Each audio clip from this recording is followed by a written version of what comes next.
One more Angels thought for you because we're getting some fan questions. And of course, it's already going to fire up when Ohtani goes on the mound. He absolutely dazzles. I was even adding on he's a unicorn because he's calling his own pitches on his shoulder without even looking at the buttons like some of the guys do. I mean, just next level ridiculousness from him. 6 shutout innings, 10 strikeouts.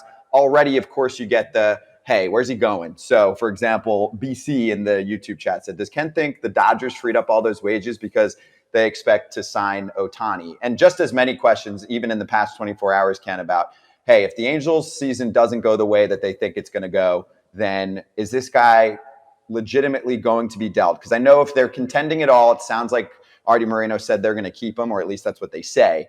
But if not, I mean, it's going to be the story player movement-wise of the season. Okay, there's a couple of things we should hit here. The possibility of a trade if they fall out of contention. Now, I wrote this the other day. It's going to be difficult for them to fall out of contention. They're a talented group. There are 3 wild cards, and last night was 1 game. Okay, I know it's opening day, but it's 1 game.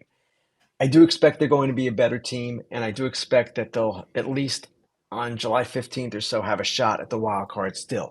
Now, if they don't, and that is really what is fueling all this, the possibility that they might fall out of contention, I do imagine that they would entertain a trade, and they probably could make a really good trade, even though at that point Ohtani would be a rental player available for just 2 months and possibly a third month in the postseason.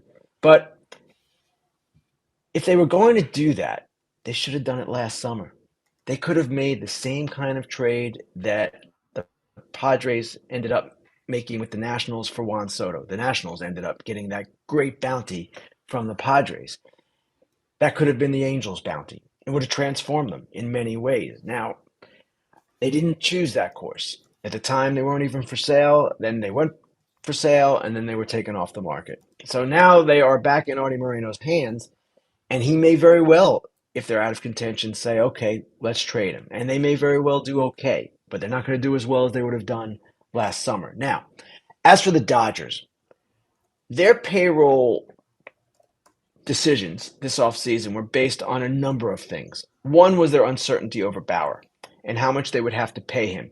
Remember, at that point, his suspension was in the hands of an independent arbiter, and that arbiter ultimately was going to decide where the suspension was. Would it be fully upheld? Would it be stricken down entirely? Would it be somewhere in the middle? And it basically was close to where the original suspension was, but they didn't know that at the time. So they were a little concerned in that regard.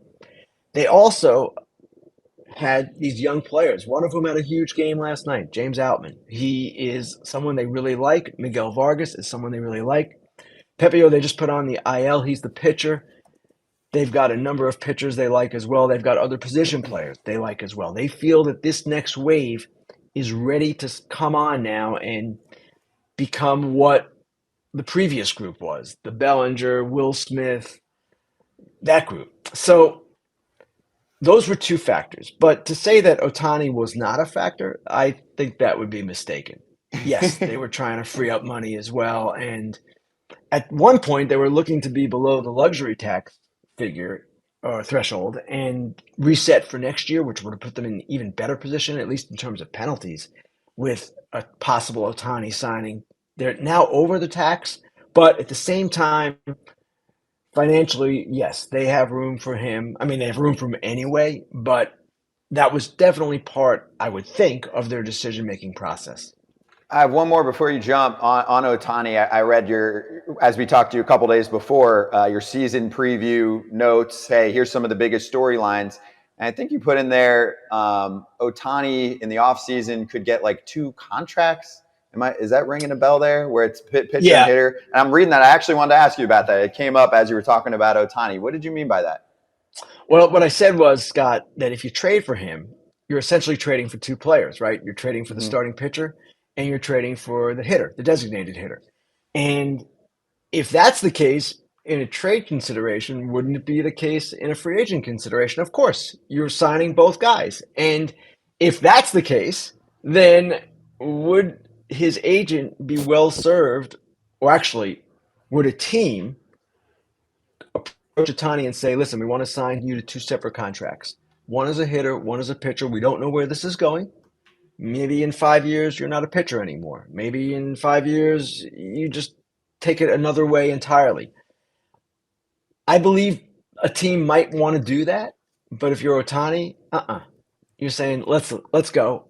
I'm Shohei Ohtani. I'm the best player in the game. You're getting me, and you're getting this package, and we're not doing two deals. You're paying me 500 right now, or whatever the number is, and you're not settling for two different contracts. One of which, of course, might not come into play as much if you become a lesser player at that skill level or whatever. So I can see a team thinking that way, Scott. I just can't see Otani entertaining it. In my view, he's going to have so much demand that he can dictate his terms and he can say, I'm not signing two separate contracts. I'm signing one contract. We'll see where it goes. You get me. You get all that involves me. You talked about his endorsements before. That is the personal endorsement side of it. There's also a certain amount of money that the clubs make that signs him. The Angels make money because they have Shohei Ohtani, specific money, just related to him.